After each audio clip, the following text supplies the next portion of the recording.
입춘이 지났습니다. 입춘이 지난 주일이더라고요. 입춘이 지났는데 이제 입춘이 지나면 우리는 봄 소식을 알려옵니다. 봄 소식은 그 봄이라고 생각하면 우리의 머릿속에 가장 먼저 떠오르는 단어는 꽃입니다. 다시 말해서 봄꽃이죠. 봄꽃이 피면은 참 우리의 마음도 훈훈해지고 또 봄꽃을 보면은 우리의 마음에 기쁨이 넘칩니다. 한번 이리 따라 할까요? 자, 당신은 봄꽃입니다. 우리 모두가 이 봄에 모든 사람들에게 봄꽃같이 귀하고 예쁜 아름다운 그런 봄꽃이 되시기를 주의 이름으로 축원합니다. 봄꽃은요, 할미꽃부터 시작해서 나중에 이제 한여름은 호박꽃도 피잖아요. 그러니까 할미꽃도 예뻐요. 또 호박꽃도 예뻐요. 그러니까 꽃은 다 예뻐요. 특히 이 이른 봄에 피는 봄꽃은 더더욱 아름답죠. 우리 모든 믿음의 권속들이 봄꽃과 같은 그런 성도들이 되었으면 해요. 자, 오늘 본문 말씀을 우리가 함께 기억하겠는데요. 오늘 본문 말씀은요, 예배에 관한 것이고 예배 가운데서도 휴학해서 노래, 찬양에 관한 것이에요. 그럼 먼저 예배에 대해서 말씀을 드리죠. 예배, 우리는 예배라는 단어를 써요. 물론 구약에는 제사라는 단어를 쓰죠. 그런데 예배라는 단어를 우리 한자로 딱 풀이해서 쓰면 이렇게 되잖아요. 예절할 때 예고, 배자는 절 배자예요. 예를 갖추어서 절을 한다. 이게 예배예요. 우리의 개념 속에. 그래서 제가 오늘이 주일이니까 토요일, 금요일에 저희 처가댁 장모어른하고 우리 동서, 그다음에 우리 처남하고 같이 와서 이제 세배를 이제 어머니에게도 하고 또 아이들에게 세배를 받기도 했는데 이제 어머니에게 이제 세배를 할 때가 있었고 이제 어머니가 나가시고 저희 동서 이제 윗동서 처남하고 같이 우리 아들, 딸들 또 조카들인데 세배를 받는데 제가 깜짝 놀랐어요. 왜냐하면 우리 집에서 했거든요. 금요일에. 근데 우리 집 애 둘이는 양말을 안 신고 있는 거예요. 예를 갖추어서 절을 해야 되는데 맨발로 절을 하는 거예요. 제가 알았으면 양말을 신으라고 했겠죠. 근데 세배를 하자라고 해서 뭐 이렇게 저렇게 해서 앉아서 세배를 받는 중에 들여다보니까 이 맨발이에요. 예의가 없는 거예요. 예의가 맨발로. 이 예배라는 것은 예의를 갖춰서 절을 한다는 거예요. 그것을 히브리어로 말하면 아바드예요. 아바드란 말은 명사로 얘기하면은 명사로 하면은 종, 딱 하나다. 명사로 하면은 종이고 이것을 동사로 말하면은 섬기다는 거예요. 이걸 영어로 말하면 서비스죠. 서비스도 역시 섬김과 봉사의 의미가 있죠. 그런데 우리 사람 믿음의 성도들 예배라고 하면은 우리의 머릿속에 늘상 쓰는 단어가 뭐냐면 예배의 은혜 받으러 가자는 거예요. 예배의 은혜 받으러 가자. 예배의 은혜 받으러 가자. 일부분은 맞는 말씀이에요. 그러나 순서가 틀렸어요. 예배는요, 먼저 하나님께 드리는 거예요. 예배는 먼저 하나님께 드릴 것을 우리가 모든 것을 드리고 그 이후에 하나님께서 우리 가운데 베푸는 것이 있어요. 그래서 표를 보여주면 이렇게 표를 볼 수가 있어요. 한번 보십시오. 표를 보면 자 이래요. 하나님은 왕이시고 우리는 그의 백성들이에요. 그러면 우리는 하나님께 예배 드리러 올 때 어떻게 하느냐? 하나님께 경배와 영광과 찬송과 예물을 먼저 드리는 거예요. 그러면은 하나님께서 우리가 드리는 경배와 영광과 찬송과 예배를 받고 난 이후에 바로 은혜와 긍휼과 자비와 풍성한 물질을 우리 가운데 내려주시는 거예요. 근데 사람은 얼마나 이기적인지 사람의 마음속에 기본이 이기적인 마음이 있으니까 예배를 드리러 가면서 먼저 받으려고만 생각해요. 명절 끝자락이지 않습니까? 저도 우리 장모 어른에게 세배를 드리고 우리 아이들 또 조카들로부터 세배를 받고 하는데, 예배는 것은요, 마치 먼저 하나님께 예배를 드리는 것은 어른에게 먼저 절을 하는 것 같아요. 절을 하는 것과 같고, 그 이후에 뭘 받죠? 세뱃돈을 받는 거예요. 근데 어릴 때는 뭐만 생각하죠? 어릴 때에는 세뱃돈만 생각해요. 세뱃돈을 얼마 받을까? 큰아버지는 나한테 세뱃돈을 얼마 줄까? 10,000원 줄까? 혹은 50,000원 줄까? 50,000원 주면 기분이 좋아져요. 10,000원 주면 마음이 찌그러져요. 참, 이것이 뭘까요? 근데 어른이 되면은, 우리 이제 시집 장가 간 어른들은요, 어떻게 하면 어머니에게 좀 더 많은 용돈을 드릴 수 있을까? 많이 드리지 못해서 참 한 마음 속에는 마음이 아픈 경우도 있어요. 어린아이들은 세뱃돈 받는 것만 생각해요. 신앙의 성숙도도 그런 것 같아요.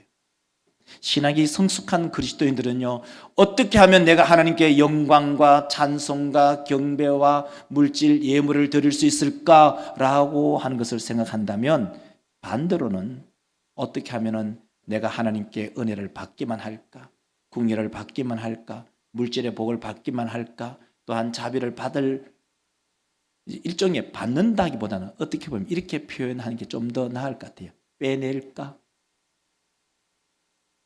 신앙의 성숙도가 이런 거예요. 우리 모든 믿음의 성도들 분명한 한 가지는 기억하시기 바랍니다. 예배는 은혜 받으러 오는 것은 맞지만 순서가 전혀 다른 거예요. 먼저 하나님께 영광과 찬송과 경배와 예물을 드린 이후에 하나님께 은혜를 받는 그러한 우리 믿음의 권속들이 되시기를 주의 이름으로 축원합니다. 이것을 순서가 바뀌어버리면 예배의 전체가 털려버리는 거예요. 예배 전체가 무너져 버린다는 거죠. 자, 오늘 본문 말씀은 시편 98편인데, 이 시편 98편은 예배자가 어떻게 하나님께 노래하며 찬양할 것인가에 대해서 얘기를 하고 있어요. 그래서 오늘 본문 말씀 1절을 보면 이렇게 얘기하고 있잖아요. 시편 98편 1절, 새 노래로 여호와께, 4절을 보면은 온 땅이여 여호와께 소리내어 즐겁게. 아, 그렇구나. 예배자는 어떠냐? 예배자는 하나님을 찬양하고 찬송하고 즐겁게 소리치고 노래하고 찬송하는구나 하는 것을 알 수가 있어요. 그러면은 오늘 본문 말씀을 가지고 큰 제목을 이렇게 잡았잖아요. 새 노래, 기쁨의 노래. 새 노래와 기쁨의 노래가 예배자의 기본적인 마음의 자세이구나 하는 것을 알 수가 있어요. 그러면 첫 번째로 예배자는 왜 찬송해야 하는가입니다. 노래하는 데는 다 이유가 있습니다. 사람이 행동하는 데는 다 그 이유가 있습니다. 여러분, 우리 믿음의 권속들이 때로는 고향을 방문하기도 하고, 때로는 어떤 분들은 모교를 방문하기도 하고, 때로는 시댁 교회에 방문하기도 하고, 또 처가 교회를 들어오시기도 했어요. 이렇게 여기 이 자리에 앉아 계신 분은 모든 분들은 거기에 대한 각자의 목적과 의도가 거기에 있습니다. 결혼식에 가서 축가를 하는 이유가 뭘까요? 신랑과 신부를 위해서 축복하기 위해서 축가를 부르죠. 아기들이 있잖아요. 아기들이 응앙응앙 우는 그 경우가 뭘까요? 아기가 우는 경우는 크게 두 가지밖에 없어요. 첫째는 배고픈 거. 배고프면 울어요. 울면은 엄마나 할머니가 그 아기에게 젖을 먹여주죠. 그리고 또 하나는 시했을 때예요. 지 몸이 찝찝하니까 울어요. 그러면은 할아버지, 때로는 할머니, 어머니가 자기의 기저귀를 가려주는 거예요. 자, 그러면 우리 예배자는 왜 하나님을 찬양해야 될까요? 왜 찬양할까? 찬양하는 이유가 뭘까? 우리가 왜 도대체 예배자로서 하나님을 찬양해야 될까? 한 가지. 무려 1절, 2절, 3절에서 똑같이 동일하게 똑같은 단어를 사용하는데, 그 이유는 딱 한 가지인데, 그것은 우리 예배자는 하나님으로부터 구원을 받았기 때문에, 1절 한번 읽겠습니다. 새 노래로 여호와께 찬송하라. 그는 귀한 일을 행하사 그의 오른손과 거룩한 팔로 자기를 위하여 2절 읽겠습니다. 여호와께서 그의 공의를 문나라의 목전에서 명백히 나타내셨도다.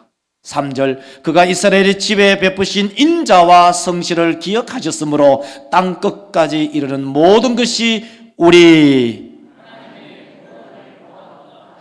1절, 2절, 3절 세 번이나 반복해서 예배자가 하나님께 찬송해야 되는, 노래해야 되는, 찬양해야 되는 그 이유를 딱 한 가지로 제시해요. 그것이 뭐냐? 구원받았기 때문에. 구원받은 모든 성도들은 우리를 구원하신 그 하나님을 찬양하는 우리 성도들이 되시기를 주의 이름으로 축원합니다. 오늘 본문에서 시인은 왜 하나님을 찬양하고 즐거이 노래해야 하는가, 그 이유를 딱 한 가지 제시하는 것이 구원받았기 때문입니다. 이것은 성경에서도 여러 번 얘기하는 것입니다. 자, 예를 든다면 모세가 이스라엘 백성들 430년 동안 애굽에서 종살이하던 그 이스라엘 백성들을 출애굽을 시키고 이제 홍해를 지납니다. 홍해를 가르고 지나왔을 때 바로는 이스라엘 백성들을 그냥 보낼 수가 없었습니다. 그래서 철병거 600성을 일으켜서, 우리로 말하면 전차부대를 일으켜서 그 이스라엘 백성들을 추격합니다. 하나님께서 홍해를 가르시고 이스라엘 백성들을 마른 땅으로 건너가게 하시고, 마른 땅을 건너간 이후에 홍해에 애굽의 군대가 철병거 600성이 홍해에 진입했을 때에 홍해의 물이 합쳐져서 다 수장당하는 놀라운 기적을 이스라엘 백성들을 경험하게 됩니다.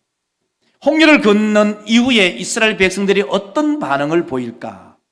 다르게 말하면 구원을 받은 백성들이 어떤 반응을 보였을까? 모세와 모든 백성들은 노래합니다. 출애굽기 15장 1절을 한번 보면 이렇게 말합니다. 이때에 모세와 이스라엘 자손이 일러스되 그는 높고 영화로우시며 왜 모세와 이스라엘 백성들이 노래하고 찬양할까요? 말과 그 탄자를 바다에 던져서 수장시켰기 때문에 앞에 초도에 이 노래로 여호와께 노래하니 내가 여호와를 찬송한다 이렇게 말하잖아요. 모세와 이스라엘 백성들이 노래하는 이유, 찬송하는 이유가 너무나 선명하죠. 그 이유는 딱 한 가지잖아요. 우리가 구원받았기 때문에. 그 구원받은 이스라엘 백성들은 하나님께 노래하고 찬송하는 것을 알 수가 있어요. 그러므로 우리 믿음의 성도들, 예배 자리에 나온 우리 모든 성도들이 노래하고 찬송하는 그 이유가 무엇일까? 그 이유는 하나님께서 우리를 구원하셨기 때문이다. 그럼 반대로 뒤집어 놓고 얘기할까요?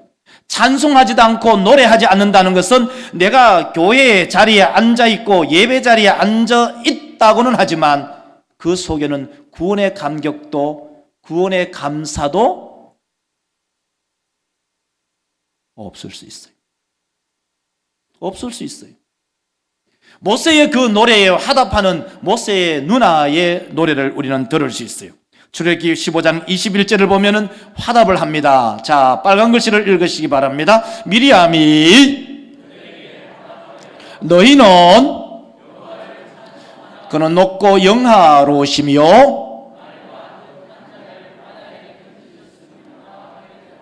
아멘. 15장 1절하고 15장 21절이 거의 싱크로율이 90%예요. 왜 미리암이 함께 많은 여인들과 소고를 잡고 하나님을 찬양하느냐? 그 이유는 말과 그 탄자를 바다에 집어 던졌기 때문에. 그렇기 때문에 우리는 모세와 이스라엘 백성들의 그 노래에 우리는 화답한다. 어떤 화답? 여호와를 찬송하는 노래, 여호와를 찬양하는 노래. 그 이유는 바로 말과 그 탄자를 바다에 집어 던졌기 때문에, 그것을 압축적으로 한마디로 말하면 우리를 구원하셨기 때문에 우리가 하나님을 노래하고 하나님을 찬양합니다. 오늘 이 자리에 앉아있는 모든 믿음의 권속들이 하나님을 찬양하고 하나님을 향해서 노래하는 믿음의 성도들이 되시기를 주의 이름으로 축원합니다. 그 이유가 무엇일까요? 그 이유가 무엇일까요? 우리를 구원하셨기 때문에. 이것은 우리를 육체적으로 구원하실 뿐만 아니라 우리의 영혼을 구원하셨기 때문입니다. 근데 또 노래하는 한 여인이 있는데, 그 여인은 자기의 문제를 자기가 해결할 수 없을 때 하나님이 해결해 주었을 때 하나님을 향해서 노래를 합니다. 사무엘상 2장 5절에 한나의 노래를 알 수가 있습니다. 한번 읽겠습니다. 풍족한 자들은 양식을 위하여 품을 팔고 줄이던 자들은 다시 줄이지 아니하도다. 많은 자녀를 둔 자는 쇠약하도다. 여러분, 이 내용을 아시겠죠? 한나는 아기가 없어서 많은 멸시와 천대를 받았어요. 심지어 분인날을 통해서 많은 마음의 상처를 입었어요. 한나의 기도의 제목이 뭐예요? 하나님, 나에게 아기 주세요. 하나님, 나에게 아들 주세요. 하나님께서 그에게 구원의 은총을 베푸셨어요. 태의 문을 열고 사무엘을 출산하게 했어요. 그 사무엘을 출산한 이후의 노래가 바로 사무엘상 2장 5절의 이 노래예요.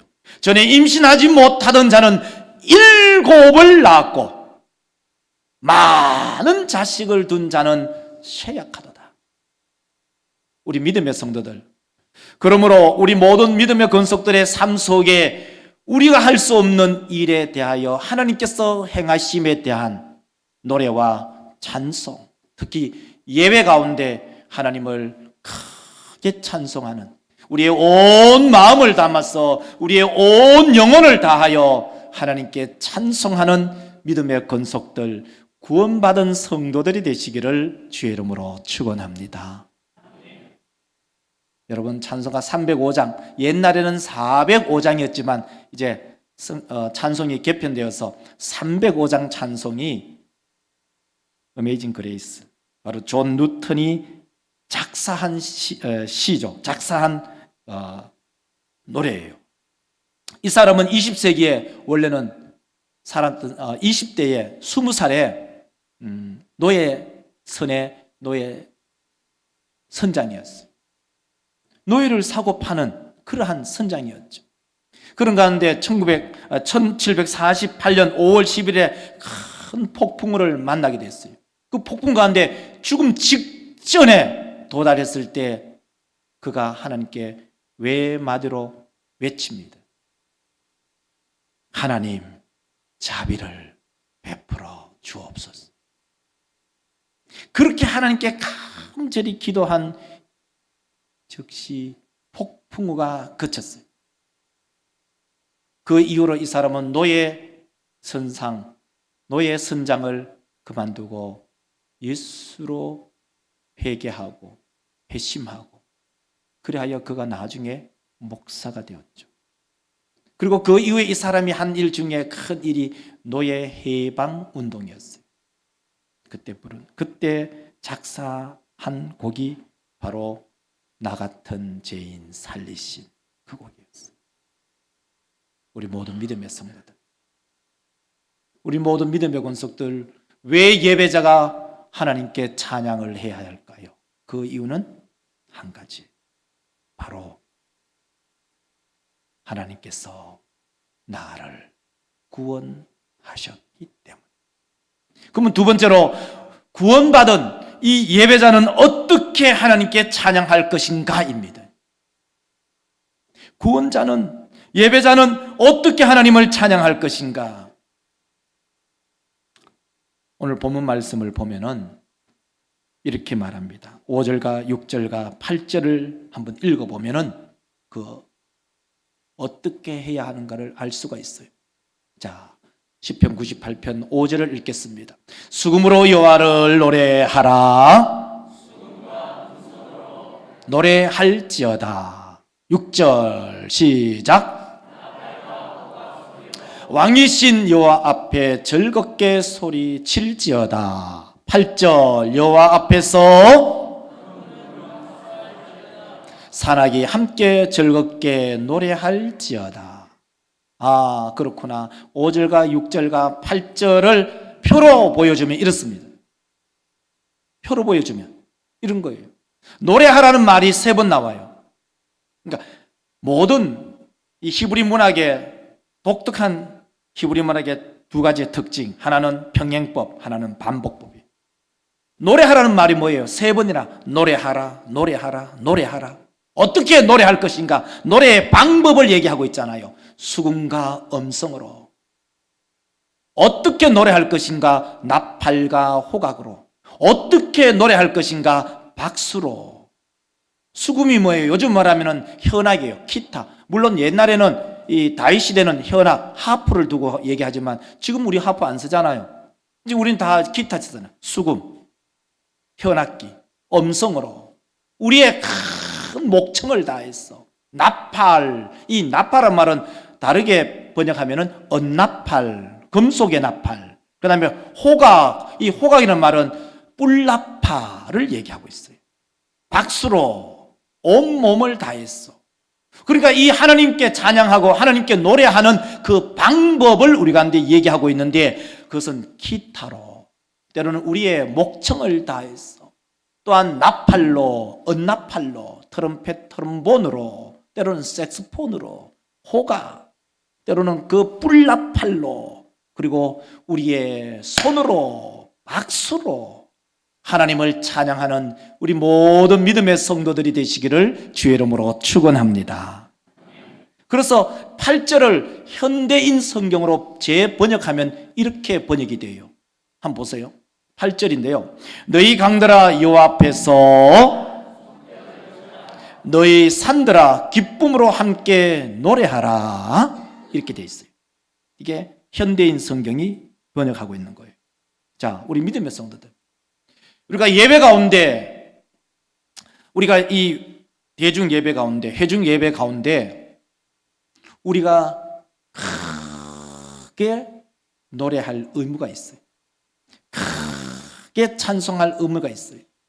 그 찬송하고 노래하는 방법은 우리의 음성으로도, 때로는 악기로도 노래하고, 때로는 박수로도 노래하는데요. 오늘 11시에 우리가 예배 드리잖아요. 11시 예배 전에 아기가 들어왔어요. 우리 희원이가 들어오더라고요. 저 밖에서 이렇게 대문을, 저기 교회 문을 열고 들어오는데, 한 손에는 하얀 일회용 컵을 들고 오는데요. 일회용 컵을 들고 오는데 일회용 컵을 들고 오면서 박수를 치더라고요. 희원이가 오면서. 그리고 저 아버지 옆에 우리 두만 집사님 옆에 앉는 거예요. 우리 희원이가. 그러니까 우리 사람 믿음의 성도들, 참 교육은 무서워요. 저도 어릴 때에 희원이보다 어릴 때부터 교회를 다녔고 교회 생활을 했기 때문에 어릴 때부터 교회에 큰 그런 분위기가 있어요. 각 교회마다 교회 분위기가 있어요. 예배 시간에 박수 치면 큰일 나는 줄 알았어. 죽는 줄 알았어. 천벌받는 줄 알았어. 근데 아무 상관없어요. 하나님께 찬양을 드리는 방법, 노래를 하는 방법이 뭐냐? 거기는 수금으로, 음성으로, 거기에는 은나팔로, 때로는 뿔나팔로, 그리고 거기는 박수로. 그걸 좀 더 쉽게 말하면 우리의 온 마음과 우리의 온 몸을 다하여 하나님께 찬양하라. 하나님께 노래하라. 하나님께서는 그것을 우리 가운데 원하고 계십니다. 제가 한 번씩 심심하면요, 이제 헌법책을 한 번씩 들여다봐요. 목사니까 헌법책을 한 번씩 들여다보는데, 이제 이 설교를 제가 수요일 날 오전에 거의 퇴고를 한 90% 했어요. 좀 일찍 했어요. 저녁에 또 설교 준비를 이제 마무리 지었지만, 이제 헌법책에 보면 앞에는 대소리 문답이 있고, 그 다음에 정치가 있고, 그 다음에 헌법적 규칙이 있고, 예배 모범이 있어요. 예배 모범 가운데 제가 그 책을 쭉 보면서 예배 모범 가운데 교회의 예배 의식이라는 거 있어요. 예배 의식이라는 장이 있어요. 한번 보여주실 수 있어요? 그래, 이거예요. 자, 보세요. 예배 시간에는 모든 사람이 엄숙한 태도와 공경하는 마음으로 예배하고, 목사가 낭독하거나 목사가 성경을 읽거나 인정하는 성경 밖에 다른 것을 읽지 말 것이다. 예배 시간에 합당하지 못한 모든 행동을 일체하지 말 것이요. 합당하지 못한 게 뭘까? 그대에서 계속 읽으면, 어린이들은 부모가 데리고 있는 것이 옳으니, 여러분 예배는 같이 애들하고 같이 드리는 거예요. 이 난예배 애들과 함께 같이 드리는 거예요. 어린이들은 부모가 데리고 있는 것이 좋으니 한 가족이 하나님 집에 같이 앉아서 한 가족이 하나님 집에 같이 모여 앉는 것이 가장 마땅하며, 이것이 선착이에요. 이게 먼저 우선순위가 되고, 주일학교가 만약에 있다면 주일학교 예배회로 따로 모일 때는 교육자나 당회원이 반드시 출석 인도하라, 이래 돼 있어요. 자, 이제 앞으로 빨간 글씨 보여주면, 한번 여러분 빨간 글씨 보여주면, 이제 예배 의식 중에 이렇게 하면 안 된다 이거죠. 합당하지 못한 모든 행동을 일체하지 말 것이요. 도대체 합당하지 못한 게 뭐냐? 구체적으로 얘기하지 않았어요. 저는 이 생각해요. 저도 어릴 때부터 교회 생활했고 교회에 대해서 잔뼈가 굵은 사람인데, 여러분 박수 치는 것을 그렇게 힘들어해요. 그러면은 빨간 거 글씨 보여주세요. 보세요. 합당하지 못한 모든 행동 일체하지 말았겠는데, 여러분 예배 시간에 조는 게 합당한 걸까요? 예배 시간에 눈 감고 있는 것이 합당한 걸까요? 여러분 박수 치는 것이 합당하지 못할 건가요? 예배 시간에 자는 것이 합당하지 못한 건가요? 예배 시간에 박수 치는 것이 합당하지 못하는 걸까요? 예배 시간에 눈 감고 설교 듣는 것이 합당하지 못한 걸까요?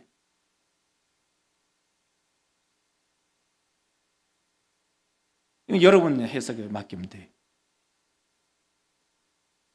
눈 감고 예배 드리면서 박수 치면 안 된다는 거예요. 졸면서 예배 드리면서 박수 치면 안 된다는 거예요. 예배 시간에 주보 들여다보면서 설교 시간에 주보 들여다보는데 박수 치면 안 된다는 거예요. 제가 그걸 진짜 우리의 배운 것이 참 무섭구나. 저도 어릴 때 그렇게 예배 시간에 박수 치면 큰일 난 줄 알았어요. 성경은 우리가 이제 들려주잖아요. 수금과 음성과, 또한 언나팔, 나팔하고 호각, 물나팔, 그리고 박수로. 근데 우리가 배운 게 그거예요. 근데 아프리카 사람들은 예배를 드리면 그 사람들은 춤추면서 예배 드리거든요. 근데 우리는 막 예배 시간에 춤추면 난리가 나는 거예요. 우리 모두 믿음의 성도들.